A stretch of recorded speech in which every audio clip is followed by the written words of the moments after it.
Jaya Gopi Jana Vallabha Girivaradhari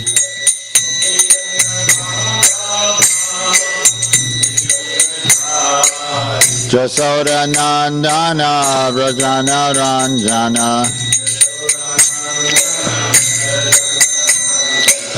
Jasoda Nandana Vrajana Ranjana Jamunatira Vanachari Jamunatira Vanachari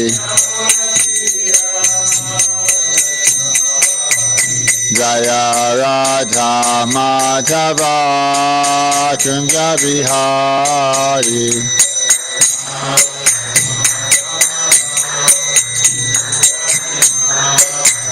Jaya Radha Madhava Kunja Bihari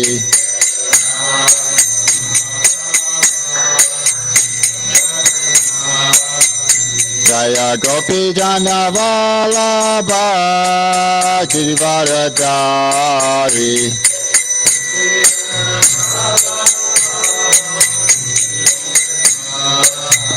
Jaya Gopi Jana Vallabha Girivaradhari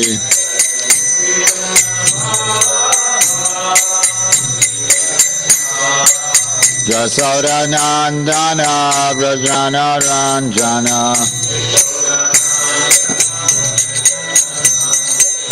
Jasoda Nandana Vrajana Ranjana Jamunatira Vanachari Jamunatira Vanachari Jaya Radha Madhava Kunja Bihari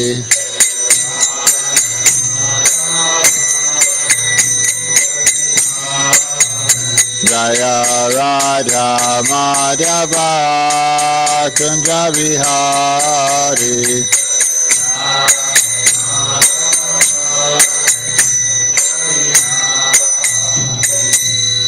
Om Namah Bhagavate Vasudevaya Om Namah Bhagavate Vasudevaya Om Namah Bhagavate Vasudevaya. So we're reading third canto Srimad Bhagavatam, chapter 25, text 32. Shri Bhagavan Uvacha Devanam Guna Lingyanam Anusravika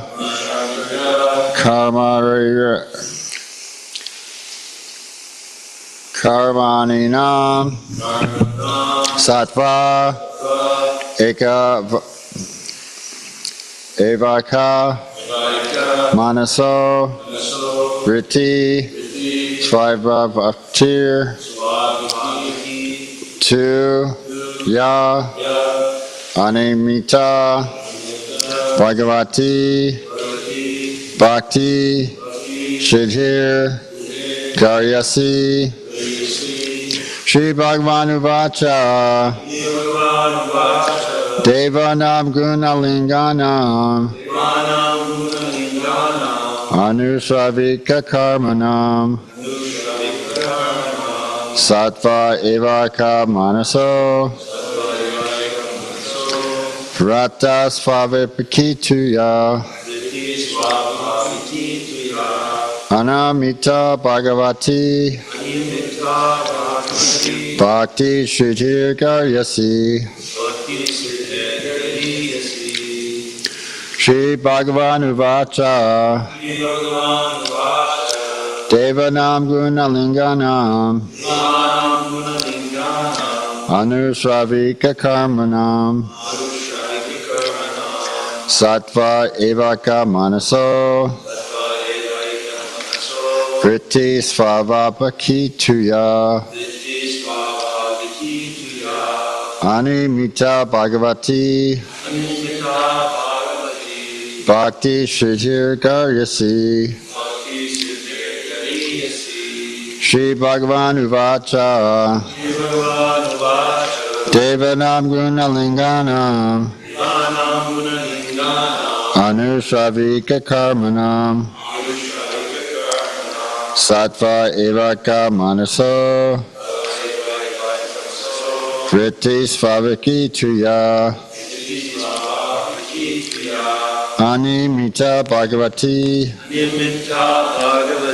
Bhakti Shrijir Karyasi. Shri Bhagavan Uvacha Shri Bhagavan Uvacha Devanam Gunalinganam Anushavika Karmanam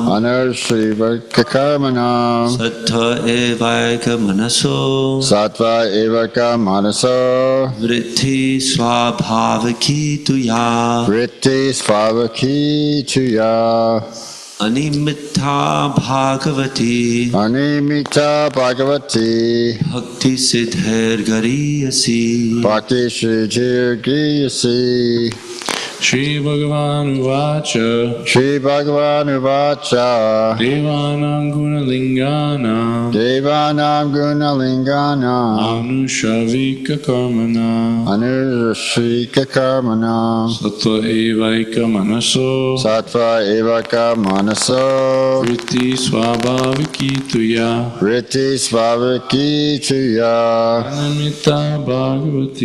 Anamita Bhagavati Bhakti Siddhir Gariyasi.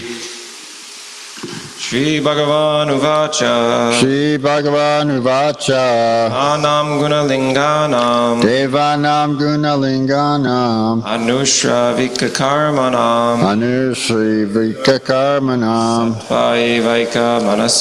Sattva Evaka Manaso Vritti Svabhavaki Tuya Animita Bhagavati Bhakti Siddhir Gariyasi.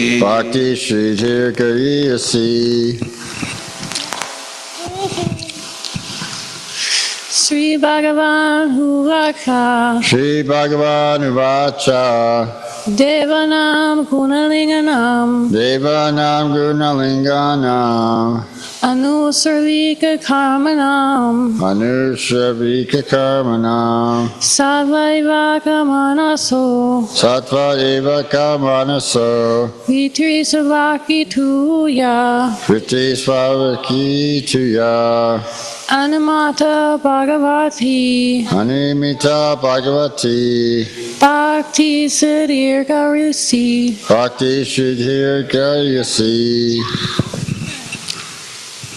Shri Bhagavan Uvacha Devanam Gunalinganam Anushavika Karmanam Sattva Evaika Manaso Vritti Swabhavaki Tuya Animita Bhagavati Bhakti Siddhir Gariyasi. Now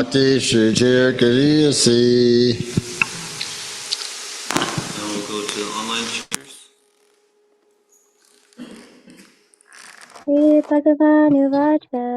Shri Bhagavan Uvacha Devanam Gunalinganam Anushavika Karmanam Sattva Evaika Manaso Vritti Swabhavaki Tuya Animita Bhagavati Bhakti Siddhir Gariyasi. Anyone else like to try? Okay.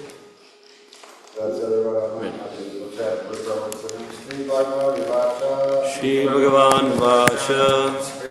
Now the Godhead said, Devanam, of the senses or of the pleasing presiding deities of the senses. Guna Linganam, which detect sense objects. Anusravika, according to scripture. Karmanam, which work. Sattve, unto the mind or unto the Lord. Eva, only. Eka manasa, of a man of undivided mind. Vritti, inclination. Svavaki, natural. Two, in fact. Ya, which. Animita, without motive. Bhagavati, to the personality of Godhead. Bhakti, devotional service. Siddhi, then salvation. Garyasi, better. Translation and purport by His Divine Grace, A.C. Bhaktivedanta Swami Srila Prabhupada. Lord Kapila said, the senses are symbolic representations of the demigods, and their natural inclination is to work under the direction of the Vedic injunctions. As the senses are representatives of the demigods, so the mind is the representative of the Supreme Personality of Godhead. The mind's natural duty is to serve. When that service spirit is engaged in devotional service to the Supreme Personality of Godhead without any motive, that is far better even than salvation. The senses of the living entities are always engaged in some occupation, either in activities prescribed in injunctions of the Vedas or in material activities. The natural inclination of the senses is to work for something, and the mind is the center of the senses. The mind is actually the leader of the senses. Therefore, it is called Sattvika. Similarly, the leader of all the demigods who are engaged in the activities of the material world, the sun god, moon god, Indra, and others, is the Supreme Personality of Godhead. It is stated in the Vedic literature that the demigods are different limbs of the material body of the Supreme Personality of Godhead. Our senses are also controlled by different demigods. Our senses are representatives of various demigods, and the mind is a representative of the Supreme Personality of Godhead. The senses, led by the mind, can act under the influence of the demigods. When the service is ultimately aimed at the Supreme Personality of Godhead, the senses are in their natural position. The Lord is called HareKrishnaKC, for he is actually the proprietor and ultimate master of the senses. The senses and the mind are naturally inclined to work, but when they are materially contaminated, they work for some material benefit or for the service of the demigods. Although actually they are meant to serve the Supreme Personality of Godhead, the senses are called Harishika, and the Supreme Personality of Godhead is called HareKrishnaKC. Indirectly, all the senses are naturally inclined to serve the Supreme Lord. That is called Bhakti. Kapila Dev said that when the senses, without desire for material profit or other selfish motives, are engaged in the service of the Supreme Personality of Godhead, one is situated in devotional service. That spirit of service is far better than siddhi, salvation. Bhakti, the inclination to serve the Supreme Personality of Godhead, is in a transcendental position far better than mukti, or liberation. Thus, bhakti is a stage after liberation. Unless one is liberated, one cannot engage the senses in the service of the Lord. When the senses are engaged either in material activities of sense gratification or in the activities of the Vedic conjunctions, there is some motive. But when the same senses are engaged in the service of the Lord, and there is no motive, that is called animita, and is the natural inclination of the mind. The conclusion is that when the mind, without being dovetailed either by Vedic conjunctions or by material activities, is fully engaged in Krishna consciousness or devotional service to the Supreme Person of Godhead, it is far better than the most aspired for liberation from material entanglement. So bhakti is the stage after liberation from material entanglement. Oh, that's a good point. And then the beginning of Srimad Bhagavatam is stated, ahoitiki apratihata. So to engage in devotional service just for the sake of engaging in devotional service, not for any other means or any other benefits or what is it? Giving up the desire for sense gratification and for fruitive activities, the rewards for fruitive activities, and that material gain and prosperity should never be utilized for sense gratification, right? So ever since the beginning of Srimad Bhagavatam, the conclusion is, or what they're establishing is unmotivated devotional service. So this is what Kapila Dev is saying here, telling Devahuti. In the previous verses, what was it? It was mentioned that Kapila Dev was explaining both the mystic yoga process and the process of devotional service, and they go hand in hand together. So, okay, so now what he's talking about is how the mind is the center of the activities of the senses. So it can be a representative of the Supreme Lord, and then the senses being representatives of the demigods. So the senses are under the control of the demigods. Let's see. Chandra that's the one I can think of. Chandra is a demigod of the mind. You know, it's associated with the full moon. Actually, our full moons are really cool because it's during a time, I think it's called Rasa Yatra or something. It's Lord Balaram's conjugal affairs with his gopis, right? His Rasalila, Balaram's Rasalila. So it's like a full moon and the lotus flowers and the breezes and all that. But the Karmis, they take the full moon to be like, you know, Halloween and ghosts and witches and goblins and monsters and stuff. You know, people, they're kind of schizo anyways. But on a full moon, they have difficulties with their minds, or people who have difficulties with their minds have a difficult. The world has a difficulty with the persons with a difficulty with the minds, because they're just so totally difficult to deal with. Yeah. So so they associated with it the people they turn into werewolves and the wolf man on a full moon night. You know, but yeah, they know that on a full moon night, especially people that are alcoholics, they really change. So for the worse. But for our full moons are really cool. Because we're thinking about like Lord Balaram's, I think it's called Rasa Yatra, when I think it's during like April, May. Balaram has his gopis that he has his Rasa Leela with.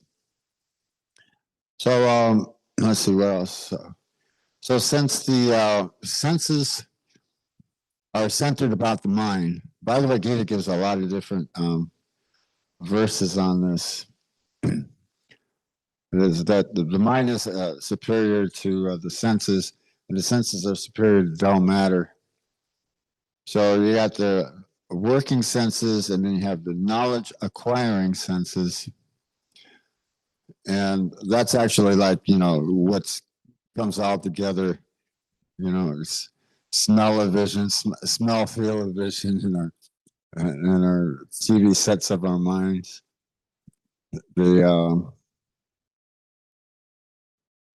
See, let me think about. So all experience is actually experienced within the mind. So yeah, look what they're talking about. Chaitra, the Indriyas and the Chaitra. Basically, Lord Chaitanya is the Chaita, right? Chaitanya, right? Is the Lord of the universe, the Lord of the heart, the energetic force or the living force, the Chaitra. So within the heart, there's the Paramatma. He's also called Chaitra Guru. He's specifically the living force. It's mentioned that when King Puranjana leaves his body and becomes arrested, there's an allegorical city of 9 gates. There's a serpent. It's the life force, or the life force was arrested. So they have the painting. There's the serpent. He's coming along, right? And there's King Puranjana. So this is his life force. So the life force is arrested and severely weakened and is overthrown when the person leaves his body at the time of death. So what they're explaining is that the devotional service is more superior than any other types of yoga processes or even liberation itself. So mind itself is the central process of yoga, stated that from whatever and wherever the mind wanders through its flickering and unsteady nature, one must certainly withdraw it, bringing it under control of the self. So saying that mind and intelligence is the first step in the action of the senses. And if so, whatever the mind's thinking about, then the senses will follow in that way, in that dictation. Will the lusty intelligence helps to find the means and way to attain the sense gratification that it's seeking, and so it endeavors to get it. So if we're thinking about Krishna and Krishna's service, then naturally our senses will follow the mind, and will continue to be engaged in the service of HareKrishnaKC. So the Lord is the master, the owner, and controller of the senses, known as HareKrishna. So as Prabhupada was stating here in the verses, HareKrishnaKC is the owner and controller, the pleasure giver to the senses. And so when one follows that dictates, so we have spiritual master from without. Prabhupada says, he calls this Krishna's book, right? His Bhagavad Gita, right? So he's explaining about himself, explaining about the jiva.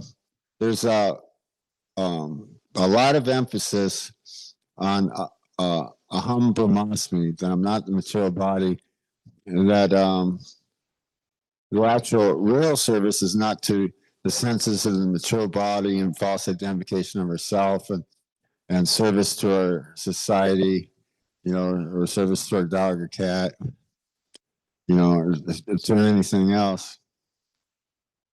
But that service actually means to, with purified senses, engage the senses in the service of HareKrishnaKC. Jai Shri Gaura Nitai Ki Jai. So that's the natural position of things. Jai Gaura Nitai Ki Jai. So in the material world, the natural order of things is a bit disturbed. Where the natural order of things in the material world, under forgetfulness of illusion and the service of the senses and the mind, that's what the nectar of instruction of Rupa Goswami Sri Prabhupada tells them, go das. So you either go Swami or you're go das. So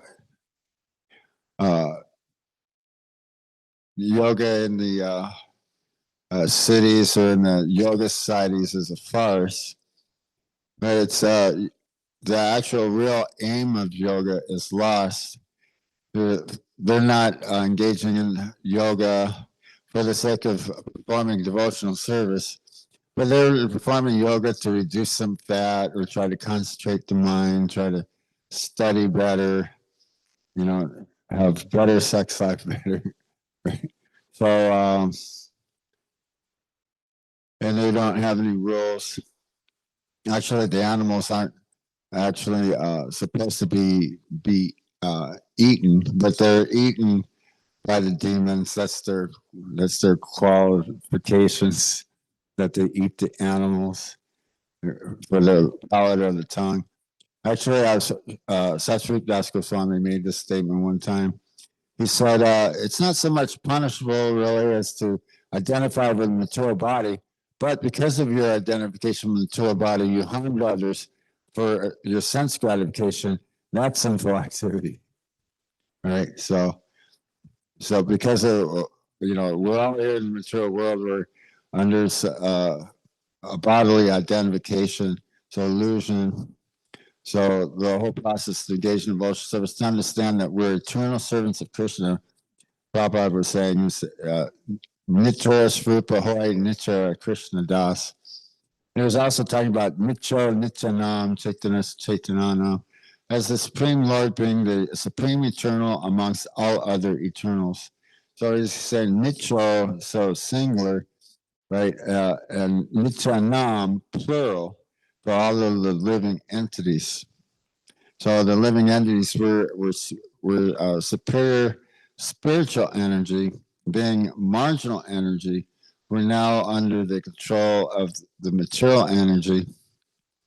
And when we come to devotional service, then we're given a chance to extract ourselves from the material energy and to be able to go back home, back together to the spiritual energy, which is actually the natural constitutional position. That's what Prabhupada was talking about when he was saying, it's the Bhagavad Gita verse. Oh, I have to think about that. Because he also said, Sare Hanumane. See, for the soul is never birth nor death, nor have he once been, does he ever cease to be. He's unborn, eternal, ever existing, undying, primeval. He's not slain when the body is slain. Hanumanyate, Hanumani, Sare. Yeah, well, so there's another verse. What is that verse? Ahankara Vibhuv Atma.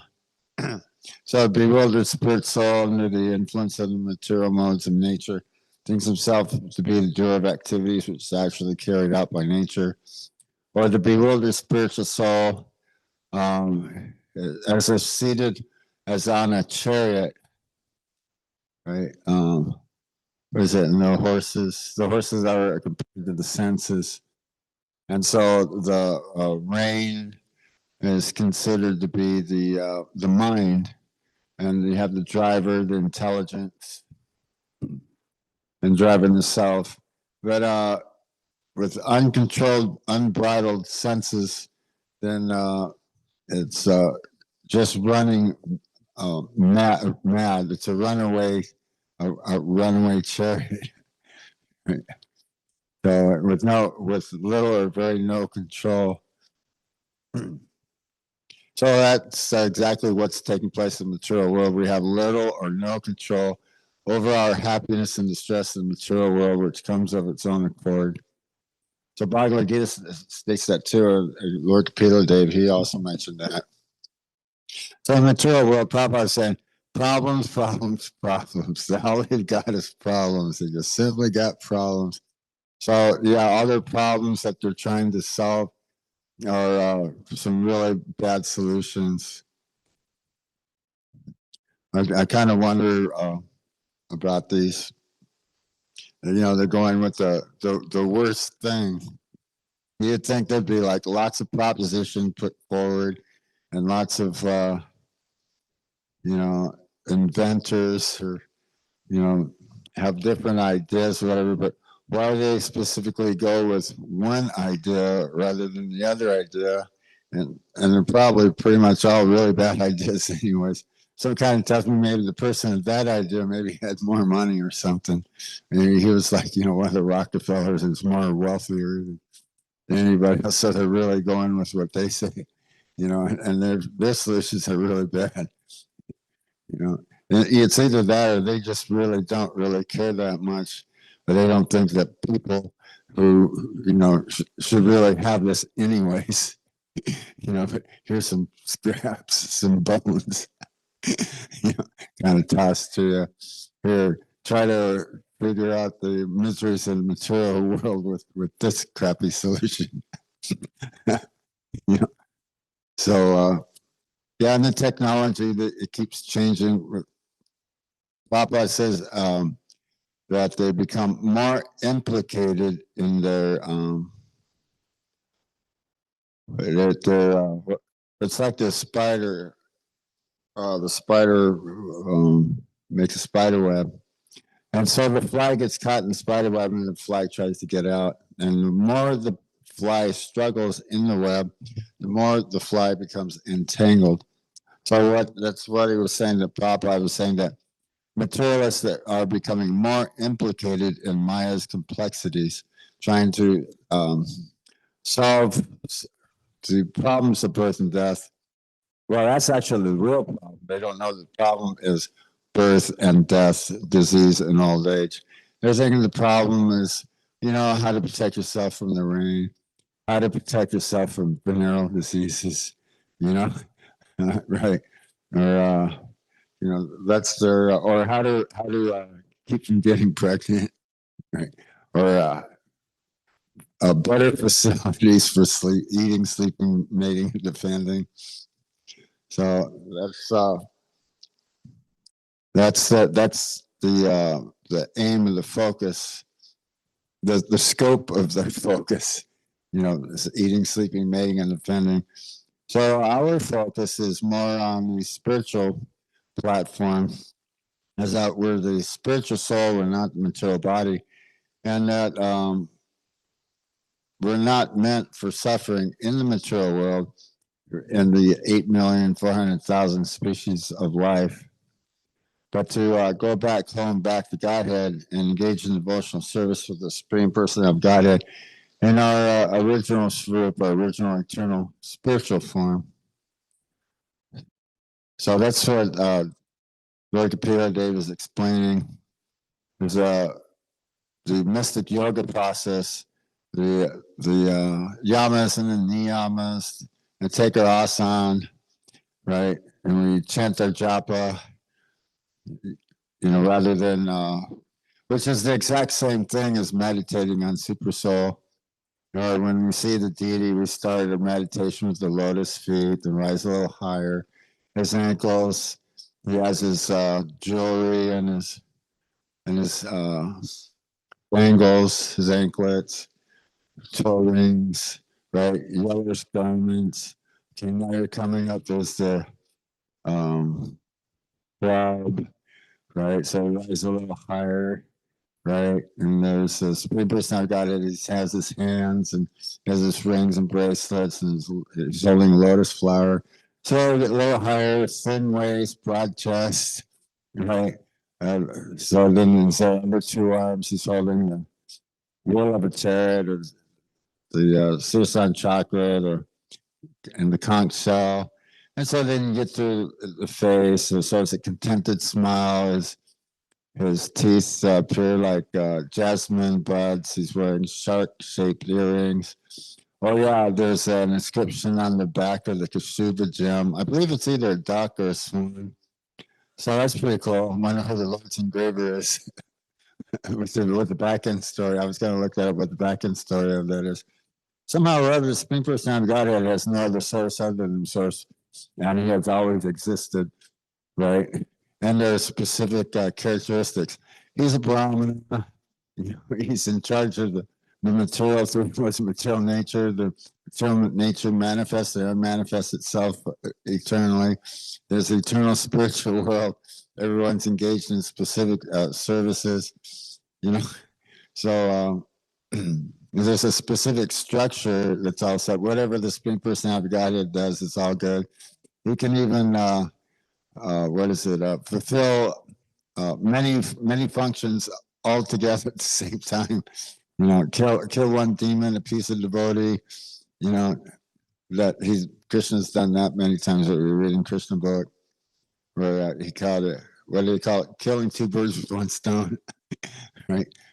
So all purposes that are served, for us, what Krishna says Bhagavad Gita is that all purposes are served by the single process of devotional service.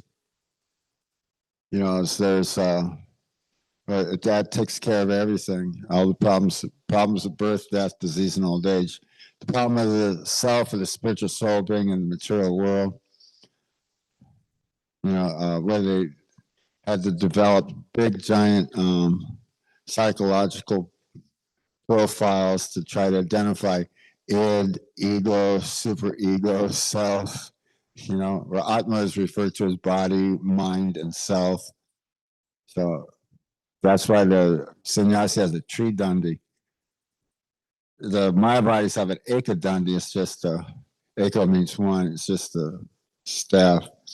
But the Vaishnav sannyasis carry a tree dandi, which means that they serve the Lord with their body, mind, and soul. So, is there any other questions, comments? You have a question? Thank you so much, Prabhu. I wanted to bring a few references. So you mentioned about how all the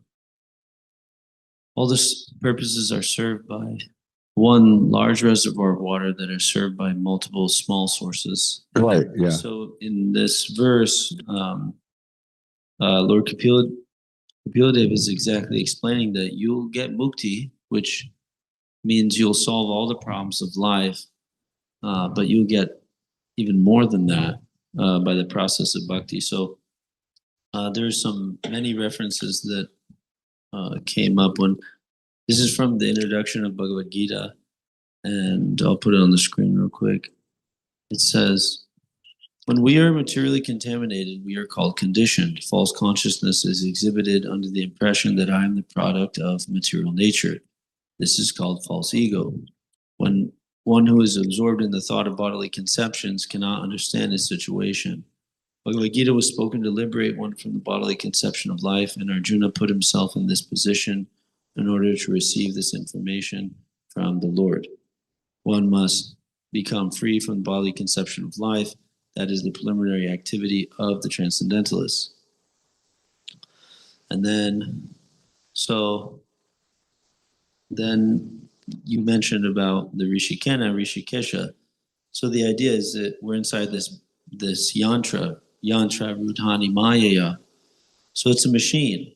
It says, okay.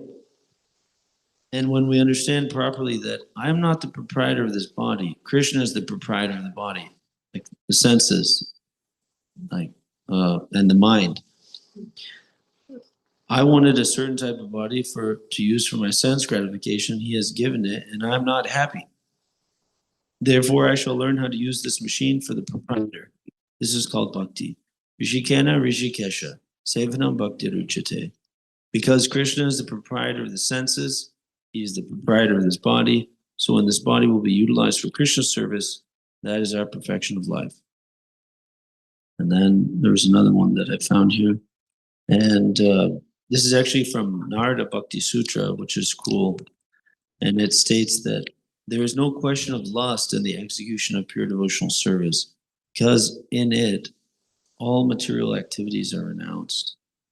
So there's the kama prema, don ha kara vibhina lakshana, lauha ara hema yaiche swarupe vilakshana. As there's a difference between iron and gold, so there's a difference between material lust and Krishna's loving affairs with the gopis.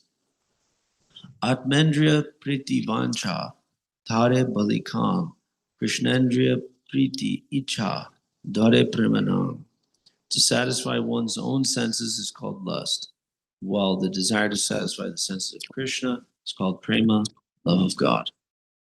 Yeah, it's nice. Yeah, it's a whole consciousness that's all set up in bhakti yoga.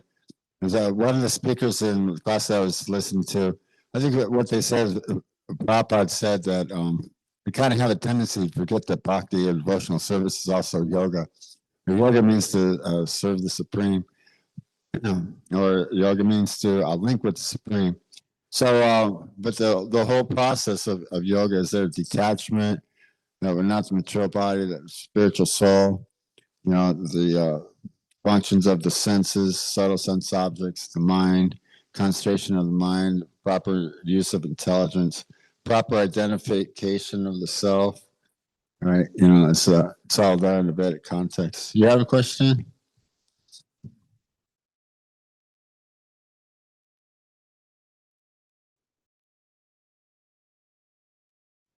Lord Murugan or Kartikaya, but I was wondering if he tied into this discussion somehow. What is it, like Kartika? Yeah. Mm-hmm.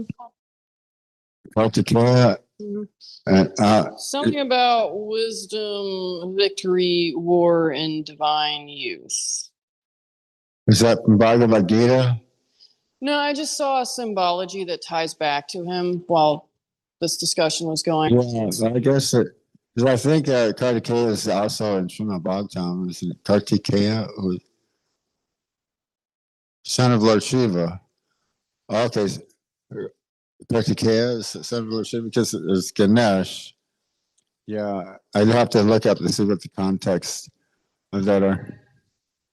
Yeah, but there's some pretty cool Lila with like Lord Shiva and Parvati were sitting on a banyan tree. And Lord Shiva was discussing Srimad Bhagavatam, and Parvati got tired and she fell asleep, but this parrot was listening and still wanted to hear it. So the parrot started going, oh, okay, right? And so when Lord Shiva opened his eyes, actually saw that Parvati was sleeping, it was the parrot. He got really angry and started chasing the parrot. So the parrot went to Srila Vyasadeva's ashram and went down just the mouth of Srila Vyasadeva's wife.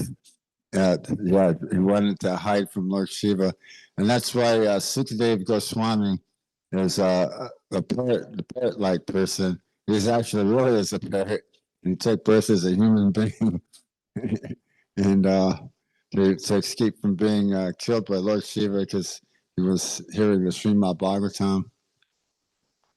Yeah, you had another question?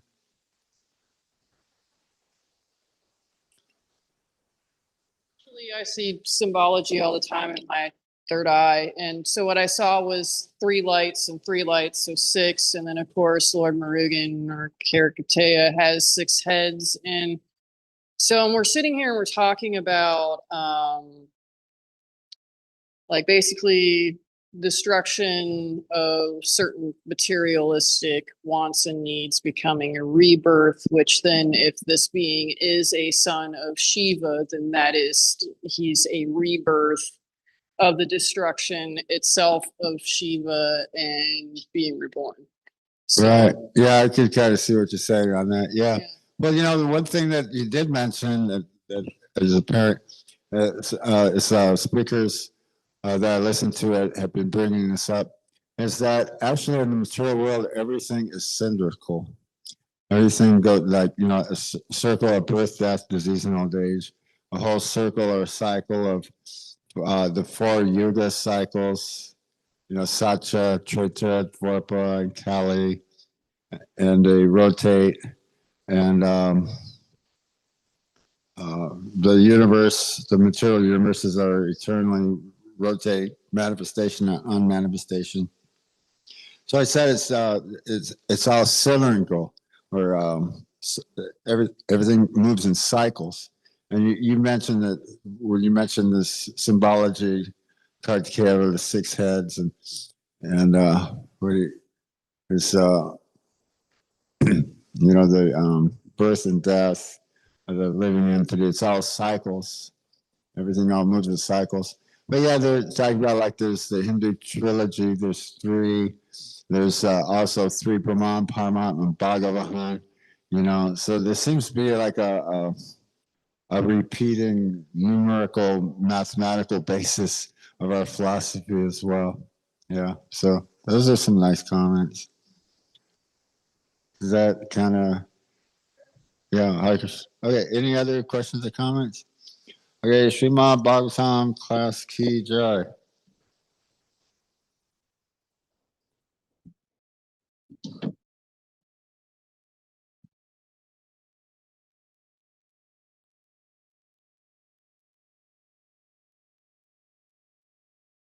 Hare Krishna.